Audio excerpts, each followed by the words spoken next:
webinar.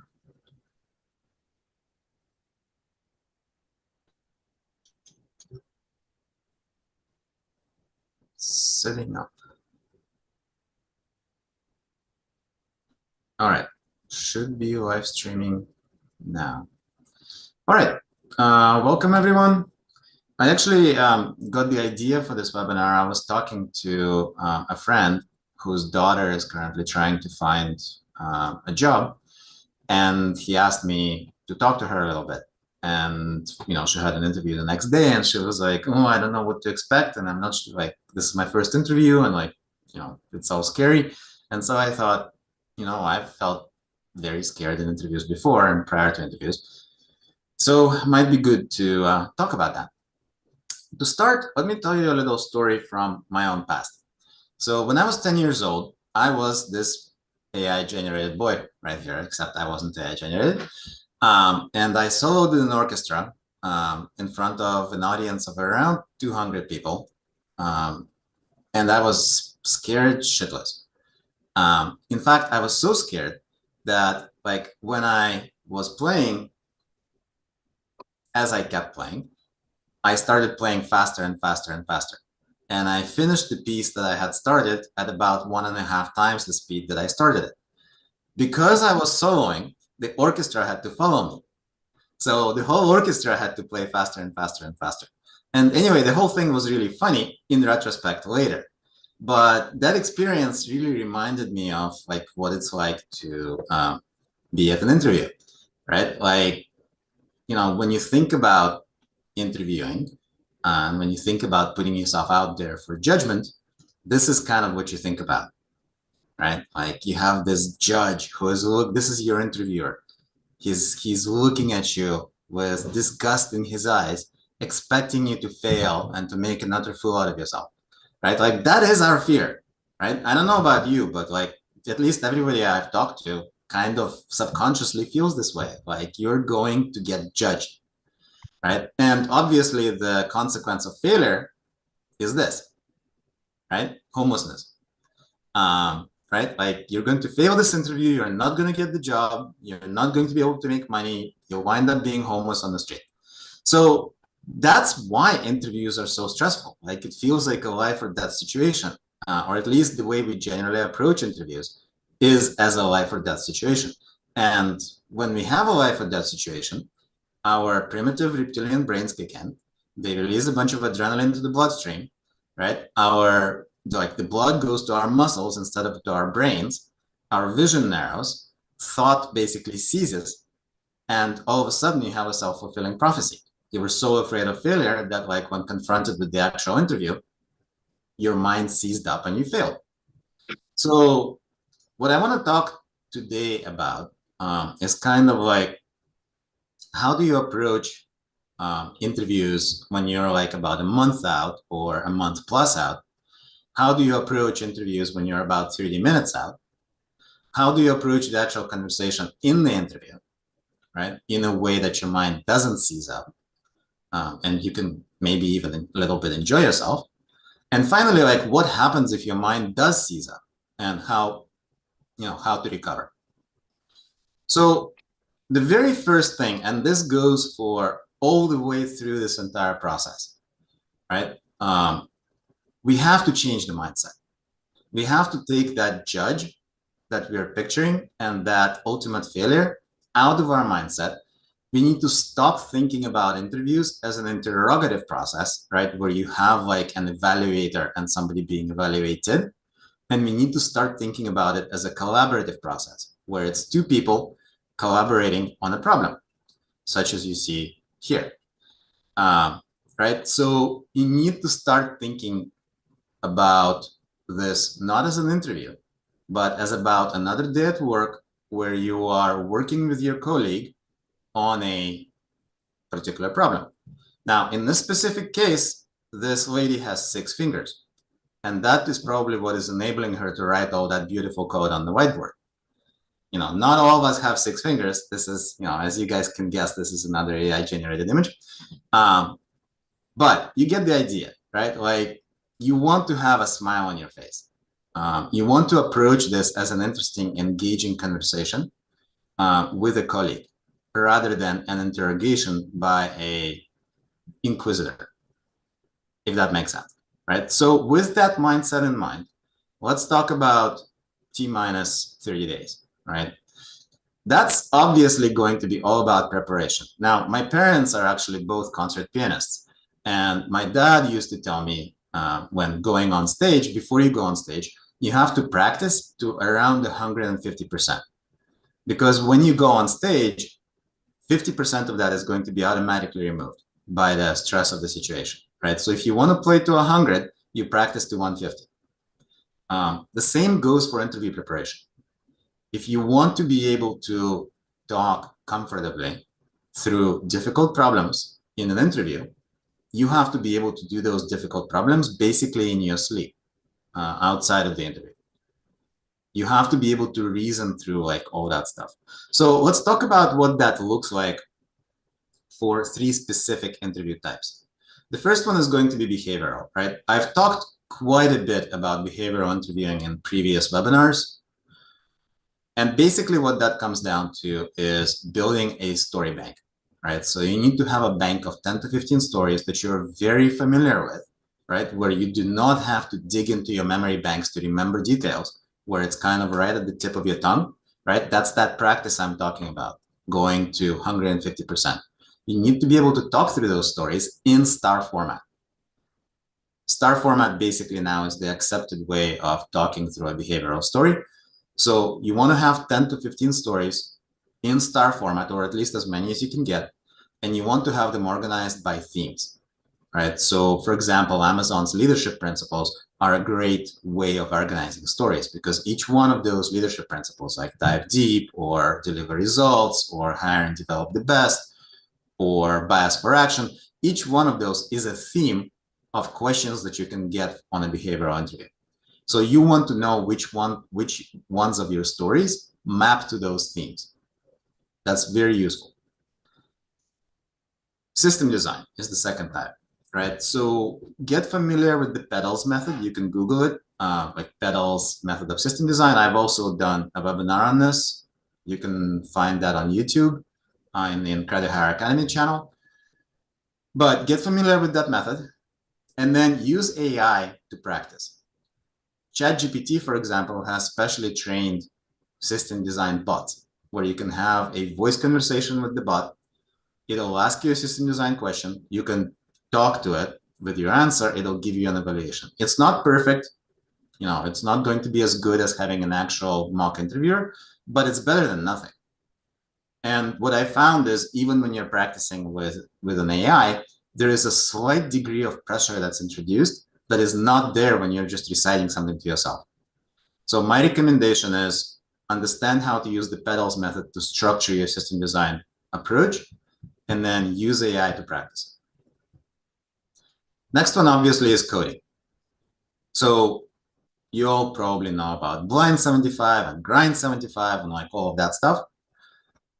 I would also really recommend contributing to open source software, having a GitHub portfolio of your own. All of this gives you practice with code. And the more practice with code you get day to day, especially if you are in a position where you're laid off, you need as much practice day-to-day coding as you can get. So those are good ways of getting that.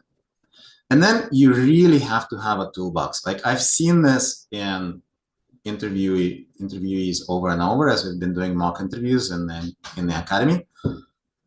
You need to be able to do depth first search, breadth first search in your sleep.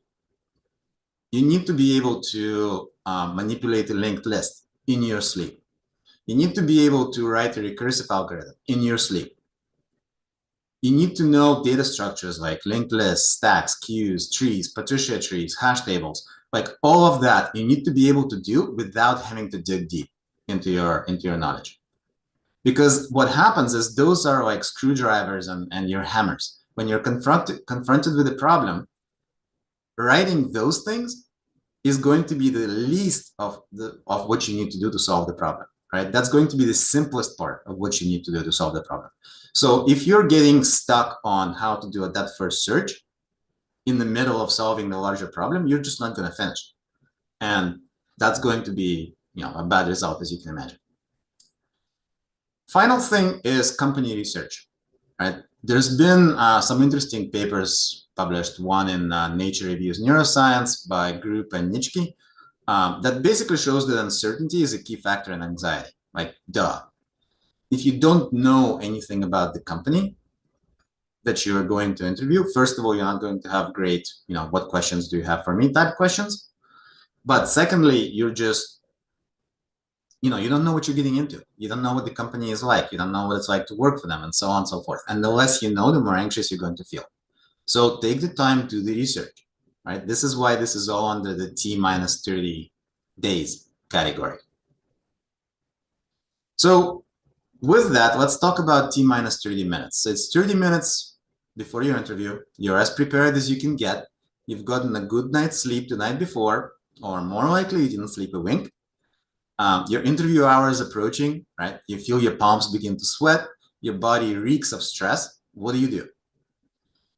The first thing that I would recommend is a nature walk. Go outside, take a walk for 10 to 15 minutes, preferably in trees, like in some nature, not on a city block.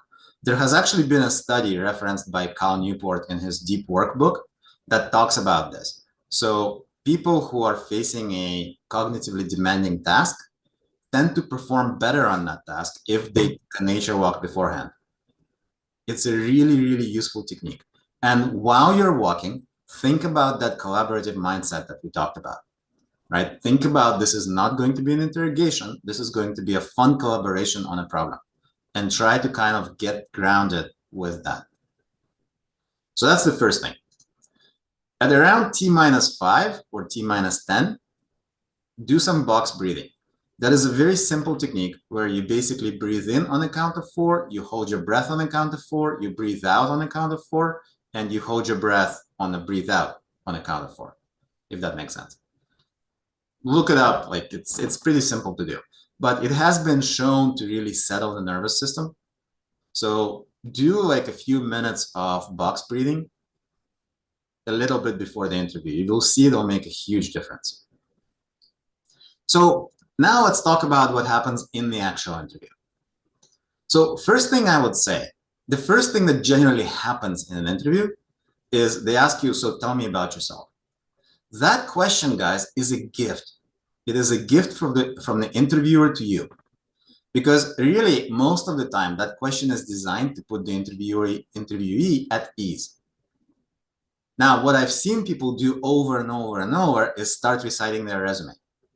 I actually had a coaching session just today where the candidate wanted to practice tell me about yourself, and I could see he memorized this 1-page long spiel, and he started basically walking through that spiel and trying to remember the parts of that spiel, and it's very visible that he's super uncomfortable. He's trying to remember what he's supposed to talk about, and there is no signal.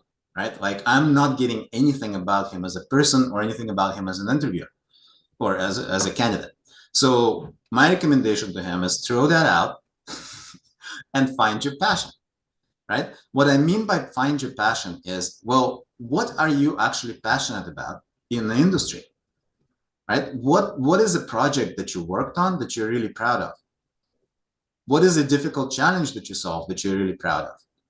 That is what you talk about in the Tell Me About Yourself. And what should happen when you are doing that, when you're talking about that project, is your eyes should light up, right? If you're genuinely passionate about the work you've done, your eyes will be lighting up. And the thing is, that kind of positive emotion is super contagious. So what happens in the very first 5 minutes of the interview is you get this gift from the interviewer of being able to infect them with your positive emotion.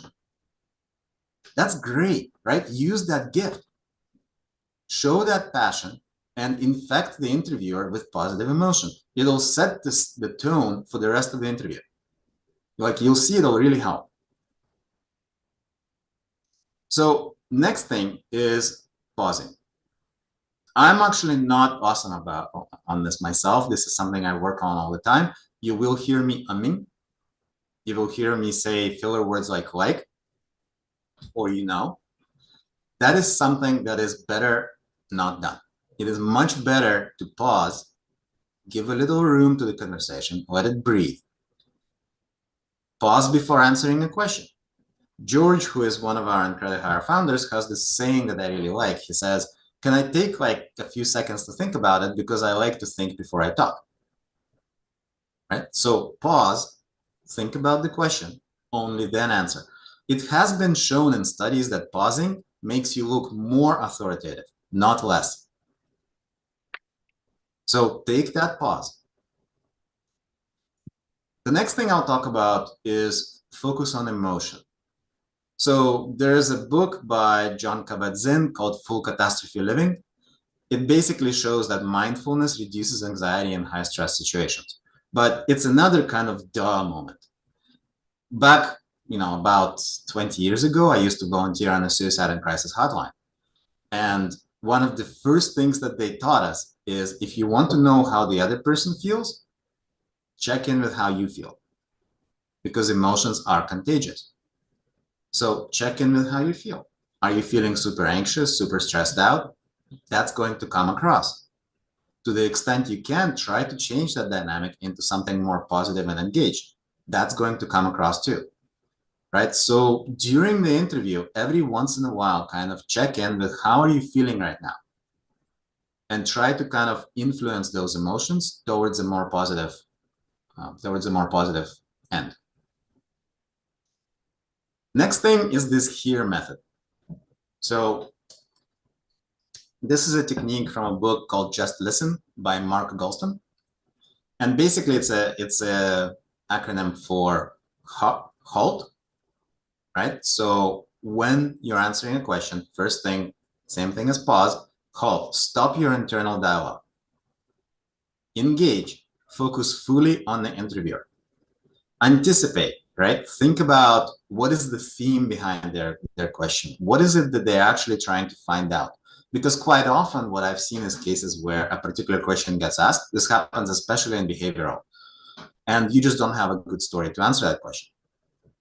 A really good technique in those situations is to think about, well, what is the interviewer actually trying to find out, right?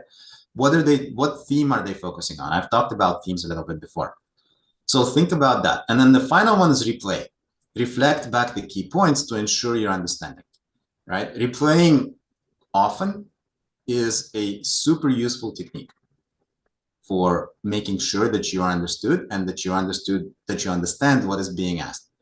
I've seen a lot of interviews where I've interviewed at Amazon, at Microsoft before that, where candidates jump to an assumption and start answering from that assumption. And I'm sitting there just wondering, okay, when do I need to interrupt them? And I'm not good at interrupting. And a lot of interviewers are not. So they might actually let you go on for a few minutes before they say, well, you know what, that whole thing you just talked about, like, sorry, that's based on our wrong assumption. Here's how, here's what I actually want. So replay back, make sure that you understand. Mirroring is the next thing, right? So this is a common technique that's used by negotiators. You'll find it in Never Split the Difference. I forget who the guy's name was, but it's a really famous book. There's a bunch of other books that talk about mirroring as a technique, where basically what you're doing is you're matching the interviewer's energy level and speaking pace, right? So essentially, if they're talking quickly with a lot of animation and so on, then that's how you're going to talk when you're answering back, right? If they're kind of more chill and more relaxed and talking a little bit more slowly, match their tone, match their speaking pace. What happens is mirroring is a subconscious way of getting the interviewer to feel that you are like them. And the more you can do that, the more positive they're going to feel about you. So to the extent you can, like, don't make it mechanical, obviously, and don't make it obvious. But to the extent you can, try to mirror what you're seeing. It even applies to body posture, right? Like sometimes if the interviewer has their hands crossed, you can mirror that. Again, don't make it mechanical, don't make it obvious, right? If they scratch their ear, don't go scratching your ear. You get the idea. But mirroring as a technique can be super, super powerful. And the final thing is energy management. So those pauses that you take deep breaths. What happens if you are breathing quickly and shallowly? Your body is flooded with stress hormones. And you begin this downward spiral where like the more stressed you are, the more shallowly you breathe. The more shallowly you breathe, the more stressed you are, right? And you get into that fight or flight eventually. So block that. Take the pause, take a deep breath, reset yourself. It's very helpful. Use micro movements, like for example, adjusting posture to maintain alertness. Like you'll see me, I'm standing right now, and you'll see me kind of shift back and forth a bit, right? That is not just because I'm uncomfortable standing on my feet. It actually helps with overall energy management. When you're standing in the same position for too long, your body gets stressed out. So shift a little bit, adjust your posture, and so on. Now, let's talk about what to do if you get stumped. Notice the stump. So first and most obvious thing is remember that six-fingered lady.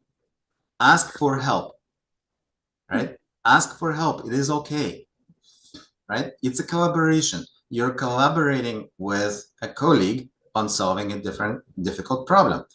Hey, you know what? I'm not quite sure, like, do you think I should use Postgres or MySQL here? Like, as far as I know, like, Postgres will have this advantage, MySQL will have that advantage, right? Like, what do you think would be the best way? Or, you know what, I'm really struggling with this algorithm. Like, here's kind of what I've been thinking about it, but I'm not quite sure where to go from here.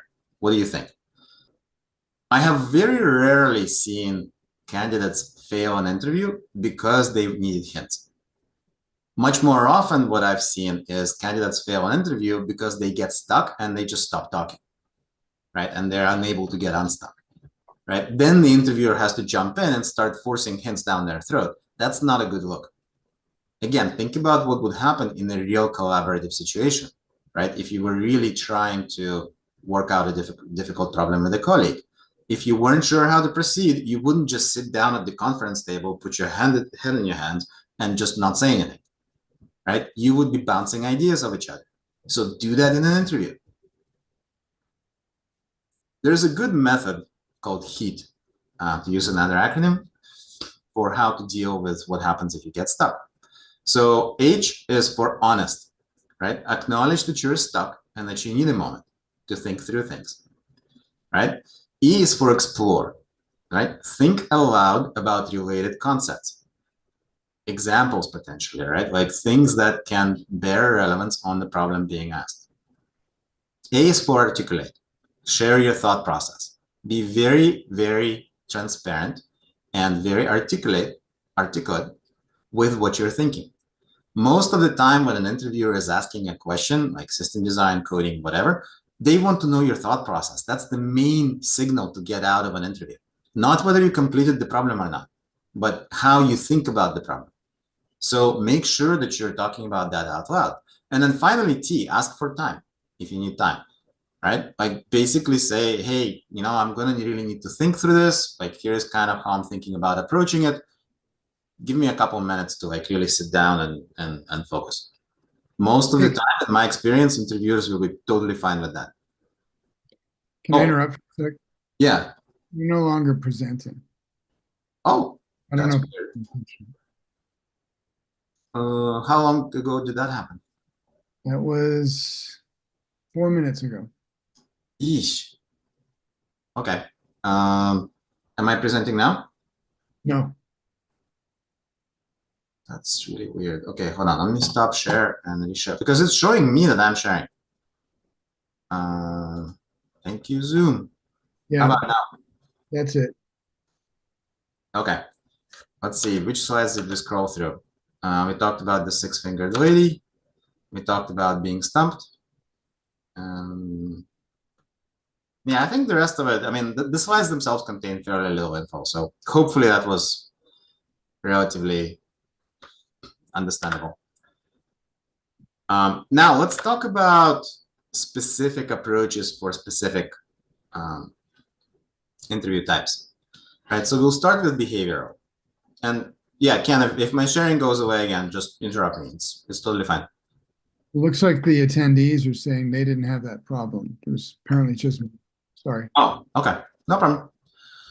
All right. So first one is behavioral, right? So you're stuck. Like, in other words, let's say I ask you a question of like, tell me about a time when you had a conflict with a coworker and you were unable to resolve it, right? One of Amazon's interview questions. You don't have a story for that. You've never had a conflict with a coworker and you were unable to resolve it, right? What do? Well, what you do is you ask, what is the interviewer really trying to get from this question, right? For example, what Amazon LPs does it apply to? Well, most likely it's going to apply to have backbone, disagree, and commit. In other words, when a disagreement arises, can this person, one, articulate their viewpoint, and two, either be able to, like, if their viewpoint is not the adopted one, be able to go with the general consensus and not continue fighting the fight. Do you have a story about that? Do you have a story when you've disagreed with someone? Try telling that. You can use this technique called bridging to kind of be able to address that. So, for example, if I were to ask you, tell me about a time when you disagreed with a coworker and couldn't get your point across, you could say something along the lines of, well, I actually have never had an issue where, or I haven't had a experience where I've disagreed and couldn't get my point across, but I can tell you about an experience I had where I disagreed with like a dependency team, and they had a different agenda, and it took some time to kind of get that resolved. Do you want to hear about that? Right. So in other words, what you're doing is you're bridging your personal experience to what the question is actually trying to get at. But to do that, you have to understand what the question is trying to get at. Or, for example, it's like another thing that could map to is earn trust. That's another leadership principle, right? And the question there is like, are you an asshole? Right? That might be what an interviewer is trying to ask you. Are you an asshole? How do you deal with a situation where there are strong opinions and like you have disagreements? The worst thing you can do to answer that question is like, I've worked with this one asshole once and I could never get anything across, right? But now we're getting into specifics of how to answer a specific question, but you get an idea. So you can say, I haven't had a case where I couldn't get my point across to a coworker, but I have had a case where I had to work with a difficult employee. And do you want to hear about that? Right? So again, you're bridging your personal experience to what the interviewer is actually trying to find out behind the question they're asking. Next one is repeat the question, right? That one is pretty simple.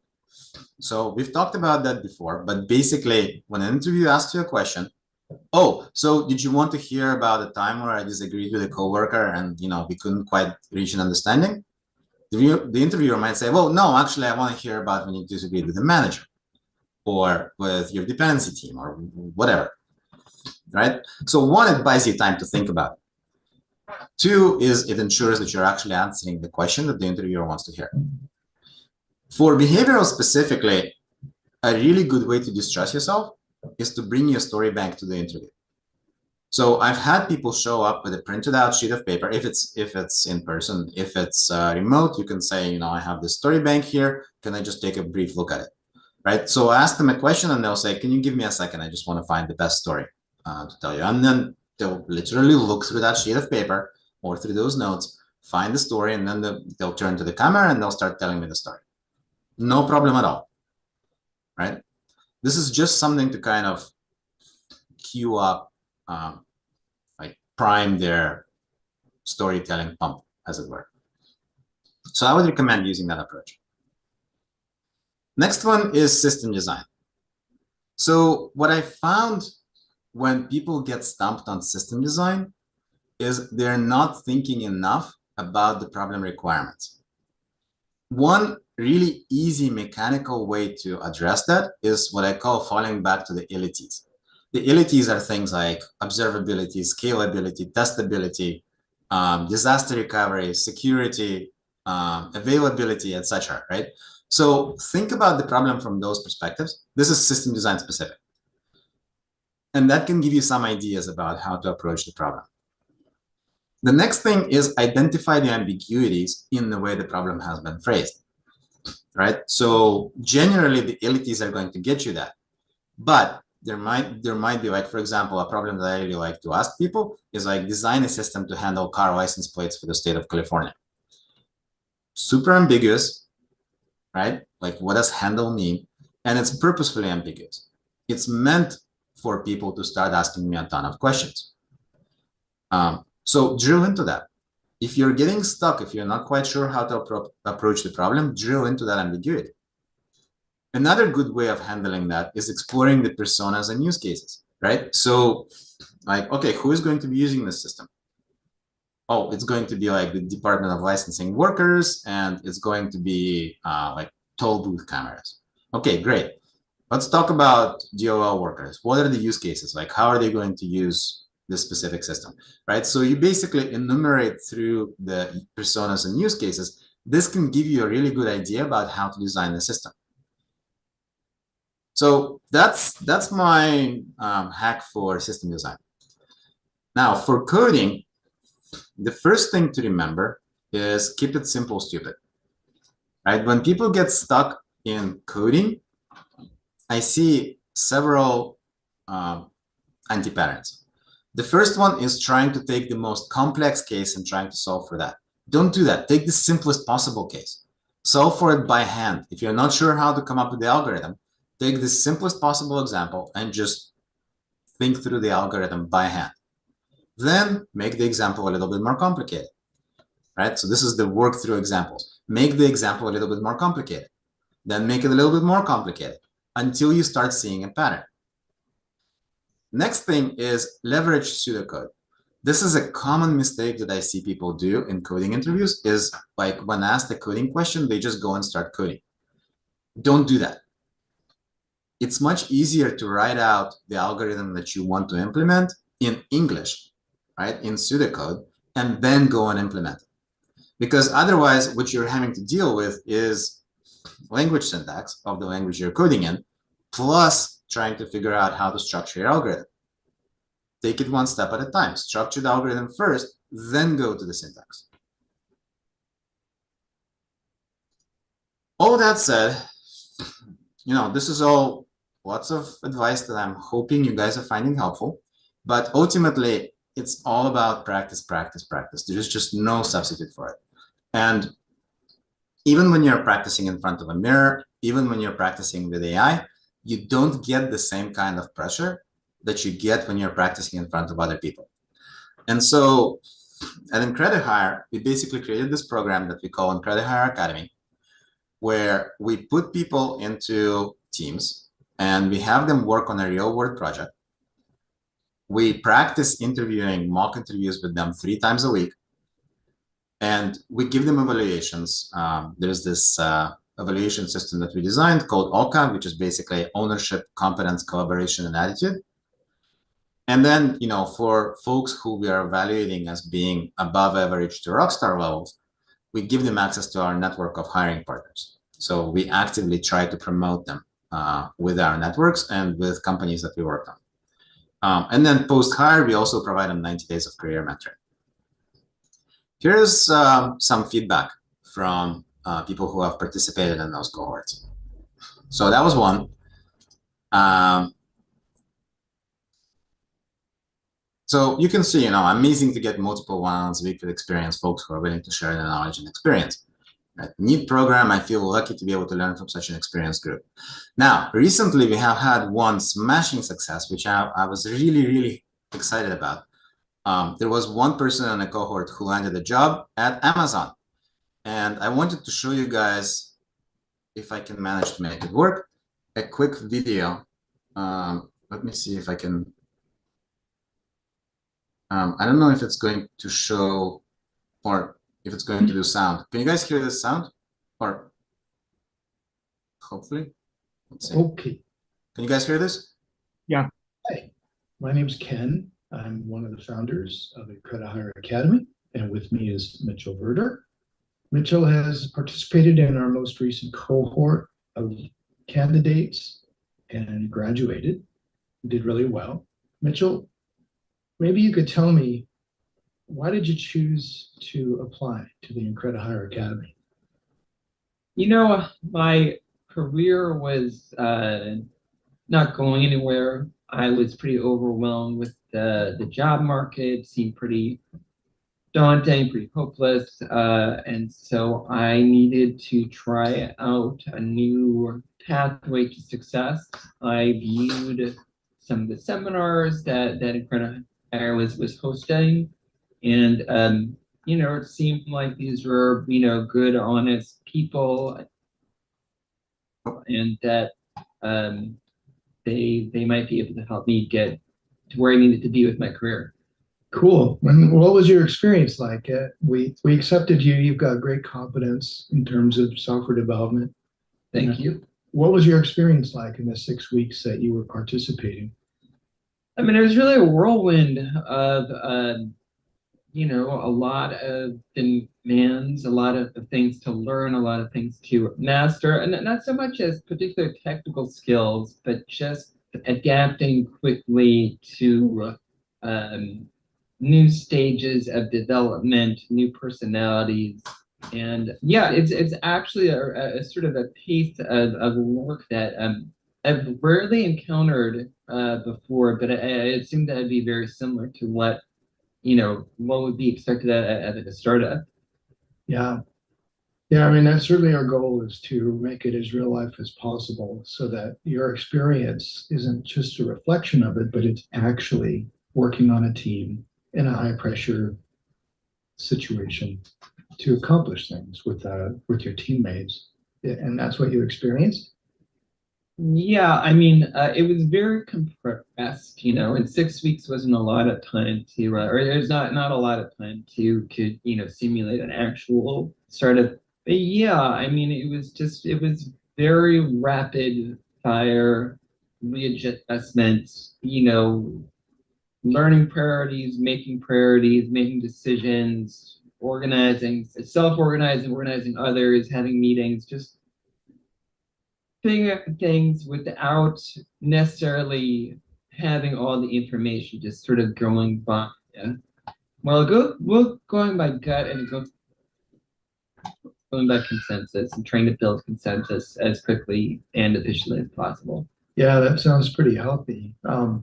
Yeah, communicating with all the founders, we were very impressed. You showed a lot of ownership in the beginning. You just jumped in, started owning everything in sight. But in particular, we focus on interviewing skills. So do you feel like you have done any growth? Was there an evolution that took place since the beginning of the academy for you? I did, and I think that my growth was below. I think it actually took me a while to figure out what I was doing. I think I was not very self-aware to start off with, and that I would just say whatever struck me at the time as being the most honest, whenever I got a question from an interviewer or from a hiring manager or whatever. And Increditor definitely taught me how to understand what the expectations were and what the questions meant.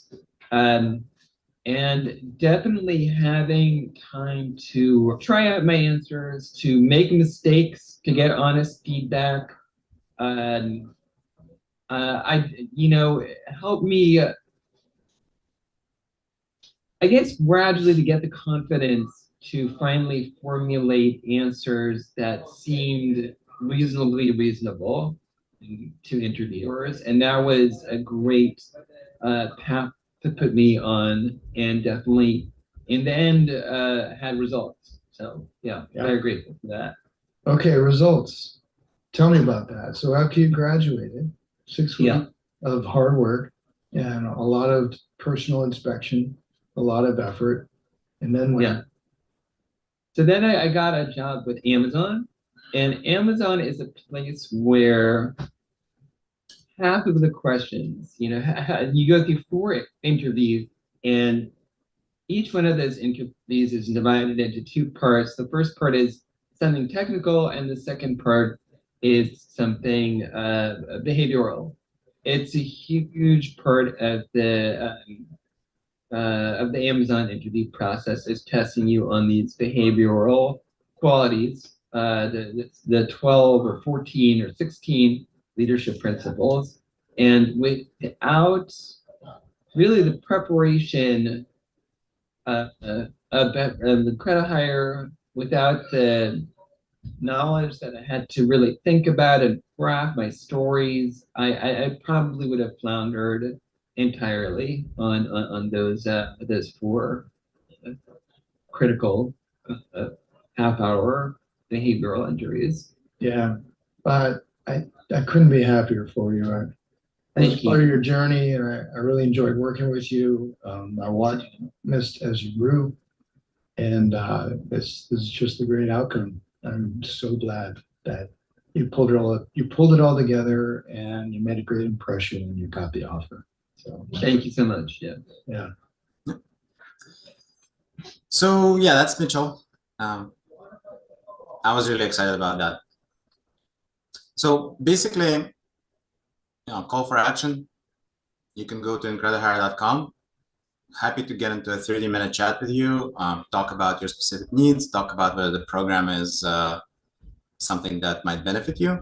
We do have a Black Friday discount right now, 30% off tuition until end of the month. So if you're interested, if you want to try it out, definitely hit me up, hit us up, go to incredihire.com, hit that apply button, and happy to chat. So that's pretty much the presentation. I'd like to open this up for questions now. Let's see, see if I can stop share. Anyone have questions? Feel free to throw them into the Q&A, into chat. If you want to come on camera, ping in chat, I can promote you to a panelist. Anyway, anything you guys would like.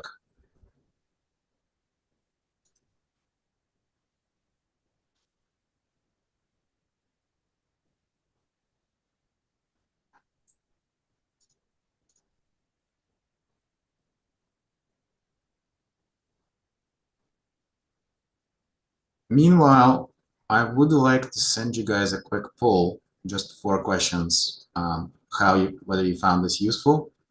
So please, if you get a chance, fill this out. Now we try to do these on a weekly, bi-weekly basis. So if you go to incredihire.com to upcoming webinars, you should be able to see what the next webinar is.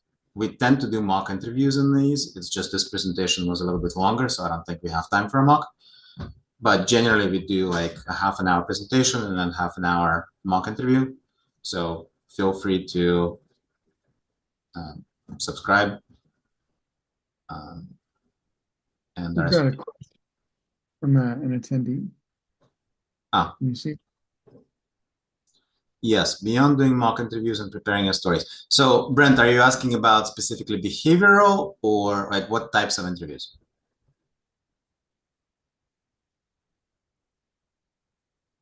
Yeah. For behavioral, so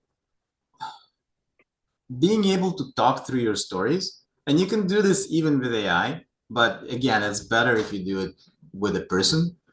So being able to tell those stories over and over. Yeah, okay. Well, actually, you'd be surprised. So I've interviewed for EM jobs at multiple companies. In Microsoft, they actually made me code.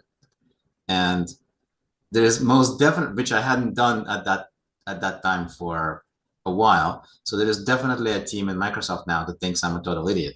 But the point is, sometimes in EM interviews, you do get, but system design is actually fairly typical. But sometimes you even get coding. That said, for behavioral specifically, I think it's all about being able to tell those stories and practicing how to adapt a story to the question being asked. Because what you'll see more often than not is a single story is going to be big enough to be able to answer several different question themes. For example, like when I was at Acme Corp, we had to work on like a financial automation software. And as part of that, like I was tasked with, I mean, I'm making this up. As part of this, I was tasked with delivering like this critical component. I had to work with a bunch of dependency teams to kind of align them on what needed to get done. I also, like, my team at times struggled, and I had like a, couple people who were having performance issues that I had to manage.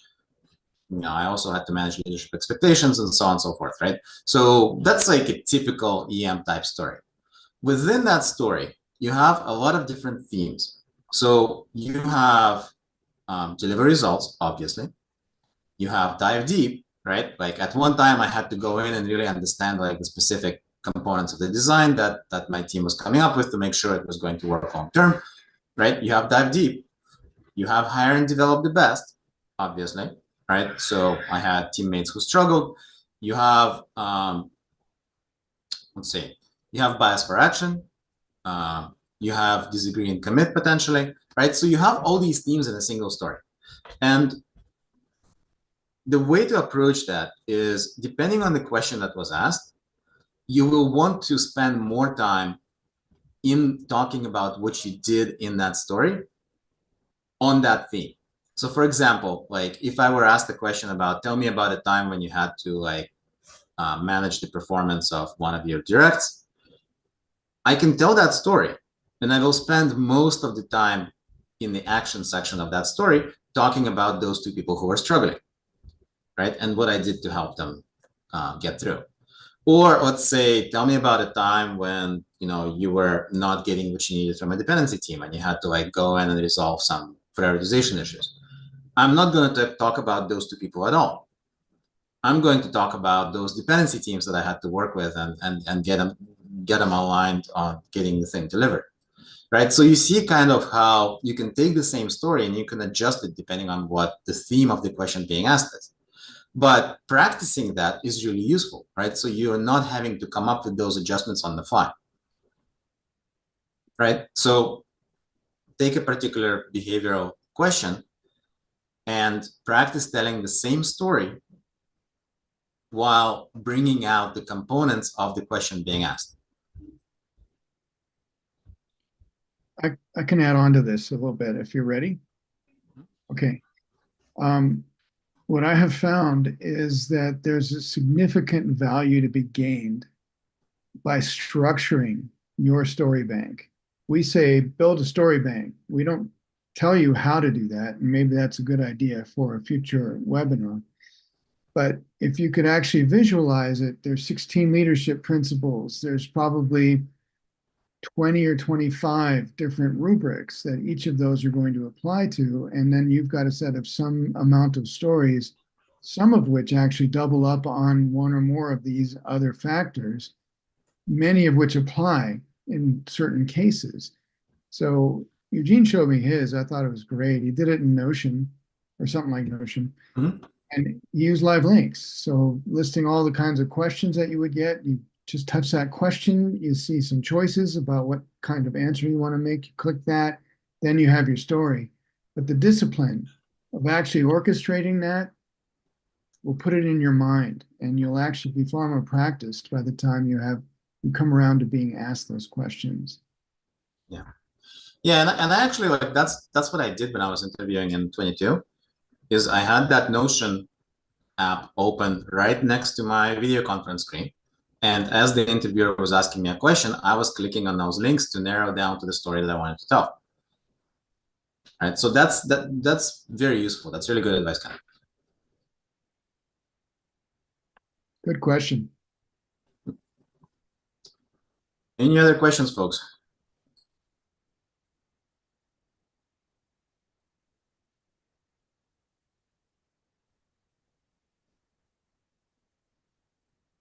All right. Well, in that case, I think let's wrap up. Thank you for attending. If you haven't filled out the poll, please fill out the poll. And see you in the next one. Thanks very much.